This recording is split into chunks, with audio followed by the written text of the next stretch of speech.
My name is Alison Brown and I am a banjo player.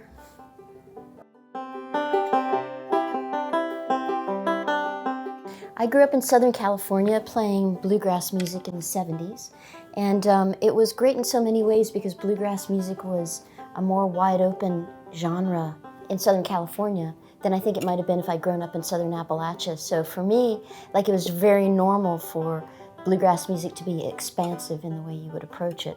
And I think that's had a big impact on my kind of inclination and love for trying to push the envelope for the five-string banjo.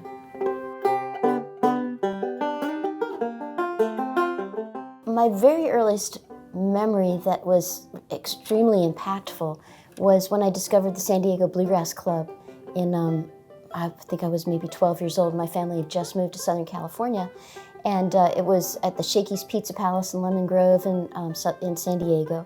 And on stage was Stuart Duncan with his band, the Pendleton Pickers, and Stuart was about 10 years old.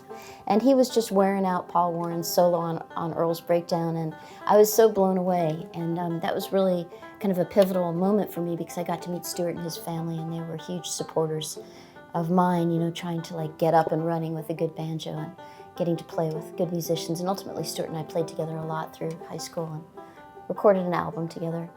So that's a very seminal memory for me.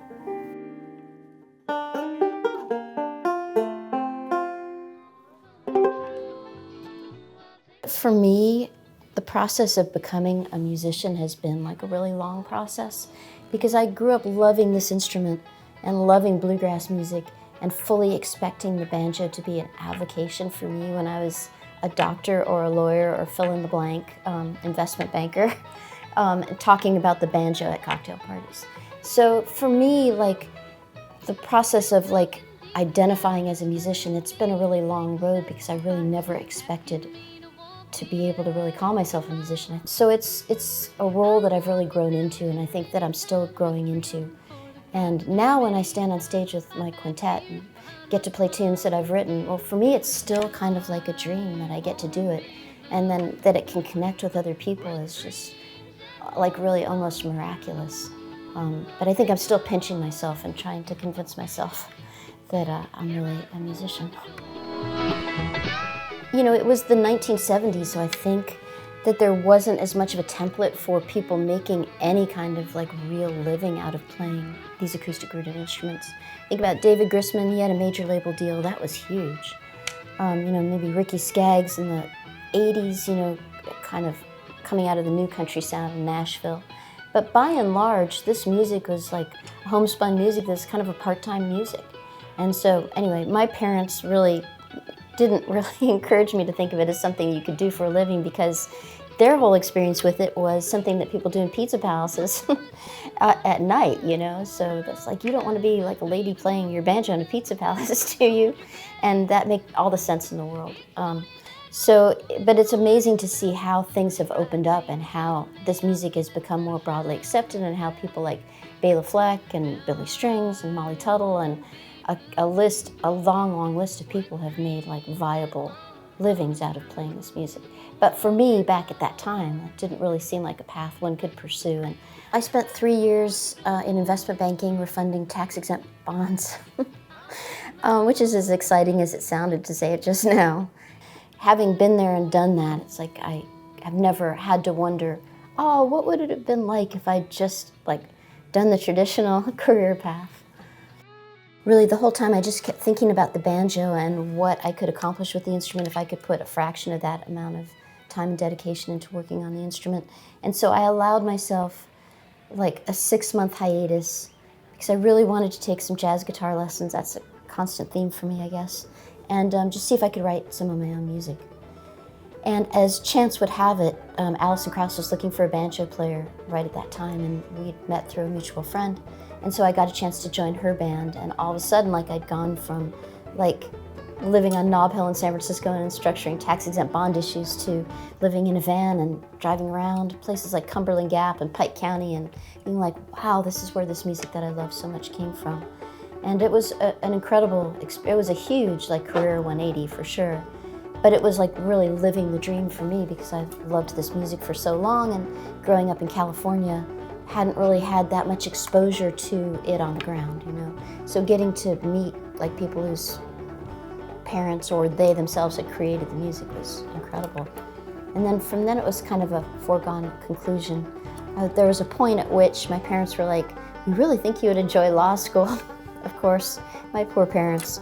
And I was really thinking about it, and right at that moment, Michelle Schacht reached out to me, and she was a pretty successful folk rock artist at the time with, you know, big VH1 video success and commercial radio success, and she was looking for a band leader for a world tour, and so I signed on to that, and at the end of that, got to know Gary West, who is now my husband and co-founder of Compass Records. We did that tour together. We ended the tour in Australia and discovered this little company down there called Natural Symphonies. They had 6 records in their catalog, and for some reason these brothers, the O'Hare brothers, like they knew we wanted to start a record label, and they said, "Well, why don't you distribute our catalog in the United States?" And we didn't know anything about it other than what we knew from being artists on independent label. And so we said yes, and we did that, and that's how we launched Compass Records. So it's amazing how one thing leads to another. You know, having the undergrad experience I had, but especially going to business school after that, it was definitely something that was instrumental in helping us launch Compass Records. As a musician now, the fact that I'm like, have a foot on both sides of the fence, like with the record label and kind of seeing what's going on in the music industry on a daily basis, and as an artist, having both perspectives, they really inform each other in a positive way. And I find that when I'm producing somebody's record, I'm able to like help think about, you know, how can you position this record for success? Like think about, like the end result isn't just to finish recording the record. I mean, the whole process is about marketing the record and getting it in the hands of the fans and hopefully expanding your fan base. So like if you back up from that big goal, how do you create something that's going to give you the best chance of success? So kind of being forced to think that way, I think has been a really positive thing, even though it can be daunting too, because as a record label, you know, I know that there are 100,000 tracks a day being uploaded to Spotify. And so as a creator, you're like, okay, why do we need more? You know, like we have Earl, and that was so good. Do we really need more? But I think creators are driven to create, and I think that if you can be driven to create and informed about the challenges of the marketplace at the same time, it's probably a good thing. I think that for musicians, you are what you eat, or you are like that idea, like you are what you listen to, and even if you're listening to something subconsciously. So yeah, I heard Earl Scruggs' Foggy Mountain Banjo album, and I just loved the sound of the instrument. To me, it just made me think of part of the American experience that wasn't necessarily part of my American experience, but it was just very evocative of the South, where I had never been, but what I was very intrigued by. And I don't know, the music just really called out to me. I had to learn how to do it. I first heard Earl's album when I was about 10, so I'm not sure what I was listening to, the hits of the day, you know, Tony Orleans and Dawn or something like that. Just, you know, the pop music on the radio. My dad really liked jazz, like Joe Pass records were always on play in our household. And it was the end of the great folk scare. So, you know, Peter, Paul and Mary, Judy Collins, Joan Baez, Bob Dylan. It's so funny. I mean, for many of us who come to this instrument through Earl, he just like remains kind of like the burning core of like what we love so much about this instrument. And it's amazing what you can do with these 3 fingers and these picks, and how Earl kind of introduced us all to the possibilities and then kind of left little seeds for us to like little paths for us to find our own way and our own voice through that. Those Joe Pass records, like I love Joe Pass. And if I could do like one thing, I would like sit around and try to figure out how to play chord melodies on jazz guitar like Joe Pass, because it moves me so much. So absolutely, I think that having that kind of broad musical palette around when I was growing up completely shaped who I've become and am trying to become as a musician. When I first started to play the banjo, I really didn't have a sound in my head other than Earl Scruggs. I mean, that was the thing that I wanted to be. And then as time went on, I got really influenced by people like David Grisman and Tony Trischka, who had deep roots in bluegrass music, but they were reaching outward and creating their own music. And then I just kept wondering if I could challenge myself to create my own music and discover my own sound. And that's been very much of a work in progress. But it's been interesting to me too, though, that as I've written my own music, it's tended to come out as not bluegrass, because bluegrass was my first musical love, and I still love it very much. But yeah, I think the first sound that I was chasing was the sound of Earl Scruggs, and then as I've gone on, really what I've been chasing is the beautiful and lyrical side of this instrument, because it's true that most people see a banjo and they associate it with like bank robberies and high-speed car chases and expect the music to sound like that, but I really believe that ignores a huge amount of musical history with this instrument, and also really, doesn't give credit to the beautiful lyrical voices that the banjo has. In 1945, Bill Monroe, Earl Scruggs, Lester Flatt get together in the Grand Ole Opry, and this, big bang of musical explosion happens, and those guys are like punk rock guys. I mean, they were cutting a new path. And so I think that anytime people innovate within the bluegrass tradition, they're really honoring the spirit of the original architects of the music. This instrument was America's most popular instrument at the end of the 1800s. If you think about that, just to say that out loud, it's really a powerful thing. And I think that in a way this instrument became marginalized in the early 20th century, and certainly like in its association with bluegrass music and hillbilly music and, Beverly Hillbillies and all those things, which were great in a way. They were great for me because that's how I discovered the banjo, but I think for the general population, I think made this instrument seem very ethnic or niche, or just like something that they couldn't get next to. And so when we play live, one of the things that I like to do is play familiar melodies for people that aren't familiar with the banjo, so that they can A, see how cool it is, and B, understand, what is happening. Because I think a lot of times this instrument, it's hard for people to pick a melody out of. Because I think the potential for this instrument, and it can do anything. It's just completely in the imagination of the musician playing it, and in the open-mindedness of the audience that's listening to accept that this is an instrument on par with the violin or the guitar or any other instrument that's taken seriously. And I believe the banjo should be taken that seriously too. And when I think about the banjo, one of the things that I always do tell people is that you should learn to play the banjo because the first chord's free. And I actually have my banjo in C tuning, but it's still free. Well, it's a C sixth chord, but if my banjo were in G tuning, which I could do if you want me to, yeah, the first chord is completely free because it's a G chord. And then if you just learn two other chord shapes, you can play most of Western music. And then if you learn a fourth chord, then you can play like 3 chords and 2 keys. So it's a really magical instrument that way. But you're right, I think it does force you or challenge you to play a little bit differently because you've got this high drone string, so how are you going to work it in? And plus you're not usually fretting it, you're usually just playing it open, though you can fret it if you want to, but most of the time it's just an open kind of drone string. And sometimes, when I play, just like a chord melody thing, I don't even think about the 5th string at all, so maybe that's a way to think about it. It's like you get 2 for the price of 1. You get like a 4-string instrument that isn't in a recurrent tuning and is kind of more conventional. Or you can do the kind of cool picking thing that involves the drone. So yeah, maybe we just think that the banjo has more options than the guitar. Well, for myself as a musician, I'm constantly challenging myself to try to unlock the mysteries of the fingerboard and become as fluent as I can on an instrument. I'm always so enamored of musicians. I think of Victor Wooten, the great bass player, who are so one with their instrument. And that's kind of the thing that I'm trying to achieve as a musician, is just really to almost be able to take the thought out of it, just to be so connected to your instrument that you can play just kind of anything that your imagination might tell you in the moment. That's obviously a lifelong pursuit, but it's one that I'm actively engaged in. Well, my latest thing that's been just so much fun is collaborating with Steve Martin, who's an amazing banjo player and amazing writer and incredibly intuitive musician. And he and I recorded a tune together called Foggy Morning Breaking on my last record. And when that song went to the top of the bluegrass charts last summer, we were both really excited. And Steve was so excited that he wrote lyrics to a song about having a #1 song on Bluegrass Radio.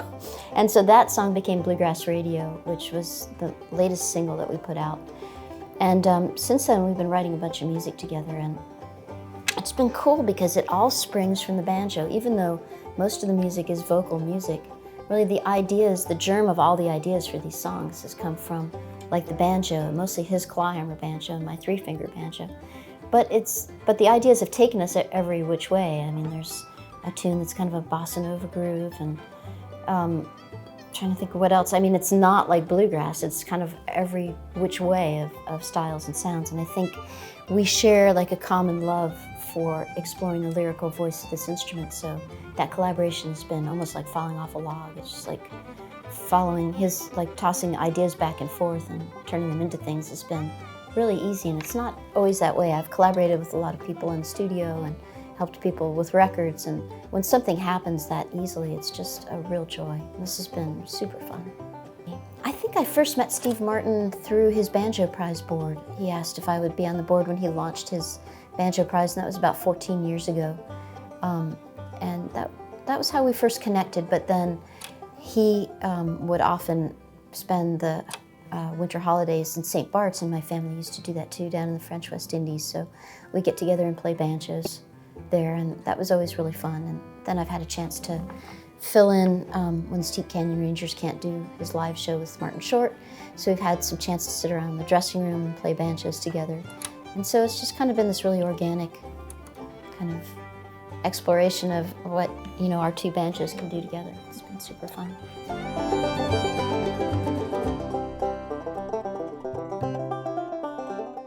Well, I've always been drawn to the bluegrass community. I think that there's just a tremendous strength and beauty in the community, and I love the diversity. I love the fact that if you get to be in the bluegrass community, you get to connect with people of all different like political ideologies and, you know, demographics and international people, and it's just this wonderful tapestry of people that you wouldn't think that you would have met. In terms of my own music, I mean, I've really kind of felt for the last number of years that where I could make the biggest contribution to this instrument would be through writing music for it. I mean, there's guys and gals with like the big right hand thing who can really do the bluegrass thing, which I love so much. But I've always liked to try to discover more of the inner voice of this instrument through writing my own music. And so that's kind of the challenge that I have put to myself and that I continue to put to myself. And it never ceases to like amaze me what you can find in this instrument. Like the longer I do it, the less tired I get of trying. It's really interesting. But yeah, I'm convinced that there's so many more things to find and so many more like puzzles to unlock with the banjo, and I wake up every day wanting to find some time to work on that. It's not just this one, you know, down here, you know, this kind of brash thing. It has a lot of beautiful voices. I've loved the sound of clawhammer banjo and 3-finger banjo ever since the Circle Be Unbroken record. John McEwen and Earl Scruggs playing Soldier's Joy. I've always thought that was one of the most perfect pieces of music, so yeah, in some ways I'm still kind of looking for that kind of 3-finger clawhammer nirvana, I guess. I mean, when it comes to finding your voice on a banjo, I don't think that you necessarily can find all the voices that you want to find on one instrument. But this banjo comes really close for me. This is a Pruka banjo. It was made in the great bluegrass state of Prague in the Czech Republic by Jaroslav Pruka, who's a true banjo whisperer. And he made this instrument for me, and it's really warm and full, and that's the sound that I prefer for most of the things that I do. But then there are other times when it's great to have like the trad kind of bluegrass sound, and I've got an old master tone that I'll pull out for those kinds of moments. And then I've got a Deering low banjo, very much inspired by John Hartford. And having the low banjo is a great tool too, because if you want to have like a driving bluegrass sound, but you're playing a song that's in the key of E or F, which happens more often these days, especially with female voices singing bluegrass music, then you can grab a low banjo and then keep that G roll thing happening, but you're in a lower key. So you don't have to capo up your banjo and, you know, play out a C on the 4th fret or something to play an E. So that's a great tool. And I've got just like a house full of awesome banjos, a lot from the end of the 1800s when the banjo was America's most popular instrument. like banjarines that are small scale that were ladies' instruments in the banjo orchestras, which have really wonderful voices. And I recently got a banjola that was made in 1890 that's got a beautiful voice, kind of like a harpsichord almost. And I'm working with Deering to build a new banjola that I think will be a great tool for banjo players to have. Of course, I think that everybody should be a banjo player because it is the best instrument. It's even better than the mandolin or the guitar. But the whole point of playing music is to connect with other people, and that's when it becomes a really beautiful thing. So if you come to this music through watching a YouTube video or a digital download, however you may come to it, it doesn't matter how you come to it. The main thing is to, as quickly as possible, figure out how to engage with other people in making this music. Because that's probably the greatest joy that I've found in playing the banjo, is that, music, crosses cultural divides and political divides and international borders, and will make you friends with people you never thought that you would be friends with. And so the main thing is, kind of get those first 3 chords under your fingers and get a good roll happening. Learn 1 or 2 tunes, and as quickly as you can, start playing those tunes with other people, because that's where the real beauty and joy is. I've been a proud endorser of D'Addario strings since the late 20th century. My gosh, that's a long time. I knew Peter D'Addario through IBMA Leadership Board work and stuff like that. And D'Addario's always been so supportive of the bluegrass community, and they were just a natural go-to for me. In fact, I think that I first was introduced to D'Addario through David Grisman and his team, back when David produced my first record, Simple Pleasures, and I believe David was playing D'Addario strings, so that's how I first became connected. In banjo strings, I like strings that will hold their pitch. Like some brands of strings you put on your banjo and the pitch is a little variable. But D'Addario strings, I find that I put these strings on my banjo and they sound really clear. The tone is really pure, it's really consistent. They last well, even through adverse circumstances like sweaty festival sets. And they're easy to tune, and some strings don't offer that. If you play banjo, you spend half your time playing and the other half trying to get in tune, I feel like. And these little D'Addario tuners are just a godsend. And I advocate for them for all banjo players because they're kind of nicely hidden away, but very accessible and easy to see. And in noisy situations, they still pick up the sound of the instrument. And when we play live, I'm using pickup and kind of running through a DI, and I've got a tuner at my feet, but you can't always trust tuners to really hear the pitch on the banjo. It's not like a guitar. It's like really an art to get the banjo in tune, especially when it's noisy. And these little guys just do a fabulous job. When I look back on my career trajectory, I think there's a lot of that, follow your dream, follow your heart, which is ultimately what I did, but it wasn't without listening to the little voice in my head saying, but shouldn't you really just be doing a respectable job and playing the banjo on the weekends, because really that's what I really expected for myself. But at the end of the day, I think that if you can do something that feeds your passion, that you're passionate about, and also allows you to serve other people in some way, then that's really the thing that you should be doing. And I believe that if you project that kind of positivity into the universe will somehow reward you by helping you find your path to that thing. And that's been true for me.